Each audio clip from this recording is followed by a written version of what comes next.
बांग्लादेश की, तो बांग्लादेश की तरक्की का 95% क्रेडिट इंडिया को जाता है, क्योंकि इंडिया ने हमेशा बांग्लादेश को सपोर्ट किया है, लेकिन बांग्लादेश ने इंडिया से पंगा लेकर अच्छा नहीं किया। बिल्कुल नहीं, India is the 5th largest country economically, और एशिया को जो है ना वो अब डोमिनेट कर रही है इकोनॉमिकली और पॉलिटिकली। तो इंडिया से पंगा लेना जो है ना उसको बहुत महंगा पड़ेगा। इट्स नॉट इजी, बिकॉज अगर हम देखें हम भी इंडिया से पंगा ले रहे हैं तो हम कहाँ पे खड़े हैं। तो हर कंट्री अपना इंटरेस्ट देखती है, फिर अपने इंटरेस्ट के अलावा जो अपने इंटरेस्ट के बंदे होते हैं, दो तरह के इंटरेस्ट होते हैं। एक इंटरेस्ट होता है स्टेट लेवल का, वो बड़े लोग करते हैं, जो नेशंस बनाते हैं, मतलब वो अपना इंटरेस्ट नहीं देखते, वो नेशंस का देखते हैं।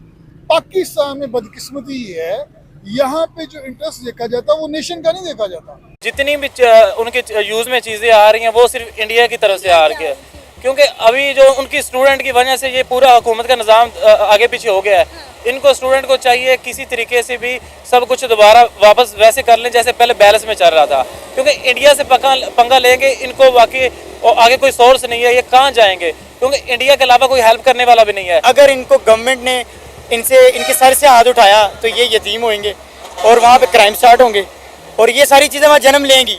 हे guys, welcome back to new video. आप देख रहे हैं global news Hindi. I hope आप सब बहुत अच्छे होंगे। दोस्तों, आप सभी को पता है कि बांग्लादेश भारत से चला था पंगा लेने। अब भारत भी उसका जवाब दे रहा है।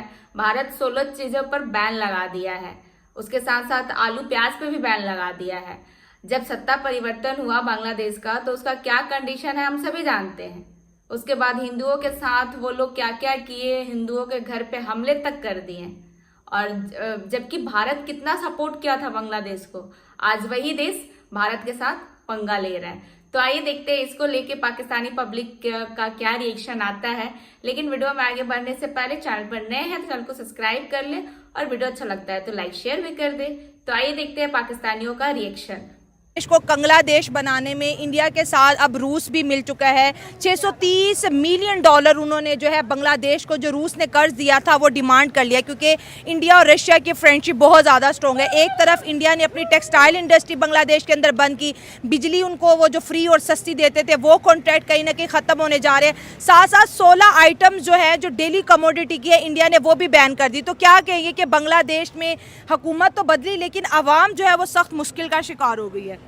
देखिए, किसी भी मुल्क हो, चाहे हमारा मुल्क है पाकिस्तान है, चाहे इंडिया है, कोई भी मुल्क है ना, जब तक आवाम ठीक नहीं होगी ना तो कुछ भी निज़ाम ठीक नहीं होगा। अगर किसी मुल्क में थोड़ा बहुत मसला आ जाता है, अगर आ भी गया, तो ये तरीका तो नहीं था कि आप इतनी तोड़ फोड़ करो, इतने बंदे मार दो, अपने वज़ीर आज़म को निकाल दो, ठीक है। अब उसने पनाह दी है, आज इंडिया के एहसान भूल गए बंगाली। जब हमारे साथ जंग हो रही थी, हमसे अलहदा हुए थे, तो उन्होंने इंडिया भी नहीं उनको संभाला था, ठीक है, उन्होंने उनका हाथ पकड़ा था। वैसे भी उनके साथ बॉर्डर लगता है, इतने अरसे से इंडिया उनको सपोर्ट कर रहा है, अच्छा, ठीक है ना। देखिए, सब कुछ तो उधर से आता है, इंडिया से बॉर्डर लगता है। बंगालियों की हर चीज़ वो आती है। एक बंगालियों के पास क्या है, पटनस और एक मछली, इसके अलावा क्या है उनके पास, और सलाब है, पानी है, और तो कुछ नहीं है, ठीक है। तो जब आपके पास कुछ है भी नहीं है, आपका पूरी दुनिया में कोई दोस्त भी नहीं है, ठीक है, फिर आप अपने बड़े हमसाये से क्यों बिगाड़ के रखते हो। जिस तरह अब हमारा भी कोई नहीं है, हमें सिर्फ नौकर बना के रखा हुआ है पूरी दुनिया ने कि सबसे सस्ती लेबर पाकिस्तान से मिल जाती है, भूखे नंगे लोग हैं, ज़मीनें बेचेंगे, जैसे भी आएंगे ना।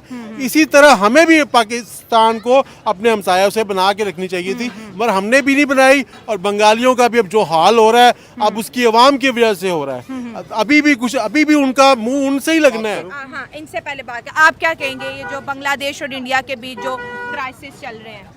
यार, दरअसल अगर देखा जाए तो पाकिस्तान ने बांग्लादेश के साथ कुछ अच्छा नहीं किया। अच्छा, ठीक है। हम जो स्टडी में पढ़ते हैं वो सिर्फ ये कब पढ़ते हैं कि यार बांग्लादेश ने हमारे साथ गलत किया, लेकिन अगर हम उसकी अच्छी हिस्ट्री पढ़े, असली हिस्ट्री पढ़े, क्रिटिकल हिस्ट्री पढ़े, तो हमें देखा जाए कि हमने बांग्लादेश के साथ बहुत जुल्म किया। अच्छा, क्योंकि जो हमारा 80% जो इकोनॉमिकल था वो बांग्लादेश से आता था, लेकिन हम उसको कुछ दे नहीं रहे थे। जब मुजीबुर रहमान वहाँ से पास हो गया तो हमने उसको गवर्नमेंट नहीं दी, हमने यहाँ पर अच्छा वो तो कर दिया। वो जब आज़ाद हो रहे थे तो हमने वहाँ पर इतने वो कर दी, जुल्म कर दी, लोगों को जख्मी कर दिया, लोगों ये औरतों के वो गलत काम उसके साथ कर दिया। 2 लाख वॉर बेबीज पैदा हुए हैं, 2 लाख नाजायज बच्चे। अच्छा, वो नहीं दिखाते कि जिन लोगों की पतलूनी उतारी गई थी वहाँ पर, वो क्यों नहीं दिखाते लोग। ये 93,000 जो आर्मी थे वहाँ पर जो पतलूनी उतारी गई थी, वो क्यों नहीं बताते ये लोग। सर, नो डाउट बांग्लादेश की यूथ जो है वो बांग्लादेश में इनकलाब लेकर आई। शेख हसीना वाजिद का उन्होंने तख्ता पलट दिया, लेकिन उसके बाद उन्होंने इंडिया को जो धमकाया, इंडिया को धमकियां दी कि आप शेख हसीना वाजिद को वापस भेजो वरना हम ये कर देंगे, हम वो कर देंगे। उसके बाद हिंदू कम्युनिटी को बांग्लादेश में जो टारगेट किया गया, इंडिया ने बड़ा मुंह तोड़ जवाब दिया बांग्लादेश को। पहले तो इन्होंने डीजल जो पाइपलाइन थी, डीजल सप्लाई का जो एक प्रोजेक्ट था वो बंद कर दिया। फिर बांग्लादेश की बिजली जो इंडिया से आती थी वो बंद कर दी गई।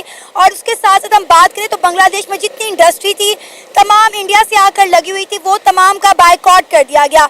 लेकिन अब इंडिया ने 16 इंपॉर्टेंट चीज़ों पर बैन लगा दिया है, जिसमें चावल और प्याज भी शामिल है। क्या लगता है इंडिया के बगैर बांग्लादेश सर्वाइव कर सकेगा? नो, मेरे हिसाब से नहीं कर सकता, क्योंकि जितनी भी उनके यूज़ में चीज़ें आ रही हैं वो सिर्फ इंडिया की तरफ से आ रही है। क्योंकि अभी जो उनकी स्टूडेंट की वजह से ये पूरा हुकूमत का निज़ाम आगे पीछे हो गया है।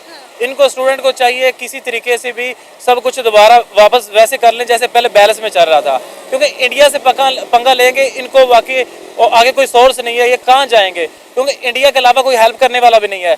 और ज़मीनी रास्ता भी इंडिया को जो लग रहा है, बांग्लादेश को लग रहा है, वो इंडिया ही गया है। मेरे हिसाब से इनको दोबारा वो कोई ना कोई सोर्स लगा के इनको सुलह कर लेनी चाहिए, क्योंकि अगर ये अपना जहाँ से इनके खाने पीने का निज़ाम, जहाँ इनकी ट्रांसपोर्ट का निज़ाम, डीजल, जितने भी सोर्स हैं ना इंडिया के, अगर वो ये ख़त्म कर देंगे ये जाएंगे कहाँ गए?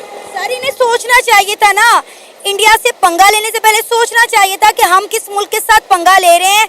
हमारी रोजी रोटी जिस मुल्क की वजह से चलती है। अब आप देखें, आपने बात की कि ज़मीनी रास्ता सिर्फ इंडिया के साथ लगता है और इंडिया के अलावा किसी और मुल्क के साथ ये जो है वो लेन देन भी नहीं कर रहे ना चीज़ों का। अब आप देखें, सारी खाने पीने की चीज़ें इंडिया से आती थी, हेल्थ का निज़ाम इनको इंडिया ने दिया हुआ था, बिजली तक इन्हें इंडिया दे रहा था। आपको पता है 80 करोड़ डॉलर पे इनका जो है बिजली का बिल जमा हुआ पड़ा है। ऐसे ही है, तो ऊपर से अभी वो पुराना बिल तो पे नहीं हो रहा, ऊपर से इन्होंने नया पंगा ले लिया है। इनको ये चाहिए कि किसी तरीके से भी ना इंडिया के साथ सुलह करें उनके, क्योंकि इनके सबसे जो बड़े सोर्स हैं डीजल है, ट्रांसपोर्ट इनकी बंद हो जाएगी, कोई और रास्ता नहीं है, कोई और हेल्प करने वाला नहीं होगा। हम मुसलमान है ना, अगर हमारा मुसलमान अगर कोई गरीब है, कोई भूखा है, तो हमारा काम है उसको रोटी देना ना। कल बांग्लादेश की जो हालत की हमने की है ना, इंडिया ने तो उसको संभाला है। आज अगर चलो जी इंडिया ने उससे खफा हो गया जी, हिंदुइज्म शुरू हो गया है, तो हम कौन से मुसलमानों ने जाके बांग्लादेश को गले लगा लिया है? हमने कौन सी उनको ऑफर करा दी है कि आ जाओ हमारे साथ मिल जाओ, ठीक है, हम आपको पाँव पे खड़ा करेंगे, आपसे गलती होगी है, हम आपके साथ चलेंगे, ठीक है। हमने कौन सी ऑफर किया? हमने इन हालात का कोई फायदा नहीं उठाया। हमारे पास है कुछ नहीं है ना। की बात करते हैं, हमारे यहाँ से तो फलस्तीन के लिए कोई नहीं गया हेल्प के लिए, तो यही फलस्तीन के लिए कौन चला गया? आप बांग्लादेश की बात कर रहे हैं। इसराइल फलस्तीन में कितने मसले हैं, इससे भी ज्यादा मसले हैं। ये तो चलो सिर्फ एक डूबा है ना मुल्क, वहाँ नुकसान हो रहा है, वहाँ पे नुकसान हो रहा है, वहाँ पे नौजवान बच्चे, औरतों की इज्जतें नीलाम हो रही हैं। हम लोग कितना उनके साथ हेल्प कर रहे हैं। पाकिस्तान किसी की हेल्प नहीं करेगा। अब देखें ना, पाकिस्तान के आप हालात खुद जानती हैं कि वहाँ काबिल है पाकिस्तान, हम हैं काबिल किसी की हेल्प करने के?